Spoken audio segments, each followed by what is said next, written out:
ਸੁਖਮਨੀ ਸਾਹਿਬ। ਪ੍ਰਭ ਕੈ ਸਿਮਰਨ ਭਉ ਨ ਵਿਆਪੈ, ਪ੍ਰਭ ਕੇ ਸਿਮਰਨ ਦੁੱਖ ਨ ਸਤਾਪੈ। ਦੁੱਖ, ਭਉ, ਡਰ, ਭੈ ਕਾਹਦੀ ਹੈ? ਸਾਨੂੰ ਚਿੰਤਾ ਰਹਿੰਦੀ ਹੈ। ਕਿਉਂ? ਅਸੀਂ ਬਹੁਤ ਸਿਆਣੇ ਹਾਂ ਨਾ, ਦਰ ਦਰ ਭਟਕਦੇ ਫਿਰਦੇ ਹਾਂ। ਗੁਰੂ ਘਰ ਜਾ ਕੇ ਗੁਰੂ ਭਗਤ ਸਾਹਿਬਾਨਾਂ ਨੂੰ ਉਪਦੇਸ਼ ਕਰਨ ਲੱਗ ਜਾਂਦੇ ਹਾਂ। ਅਸੀਂ ਅਖੰਡ ਪਾਠ ਕਰਾਵਾਂਗੇ, ਅਸੀਂ ਸਹਿਜ ਪਾਠ ਕਰਾਵਾਂਗੇ, ਤੂੰ ਸਾਡਾ ਆਹ ਕੰਮ ਕਰ ਦੇ। ਅਸੀਂ ਉਹ ਗੁਰੂ ਭਗਤਾਂ ਨੂੰ ਉਪਦੇਸ਼ ਕਰਨ ਲੱਗ ਗਏ ਜਿਨ੍ਹਾਂ ਨੇ ਸਾਰੇ ਖਿਆਲੀ ਧਰਮ ਸਾਰੇ ਸੰਸਾਰ ਨੂੰ, ਵਿਸ਼ਵ ਨੂੰ ਸਮਝਾਇਆ ਔਰ ਸੱਚ ਦੇ ਮਾਰਗ ਤੇ ਉਹਨਾਂ ਨੂੰ ਪਾਇਆ।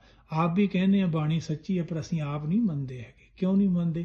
ਅਸੀਂ ਲੋਭੀ ਹਾਂ, ਸੰਸਾਰੀ ਜੀਵ ਆ। ਜਦੋਂ ਕਾਲ ਆਉਂਦਾ ਫਿਰ ਪਤਾ ਲੱਗਦਾ ਨਹੀਂ ਇਹ ਗਲਤੀ ਕਰਨੀ।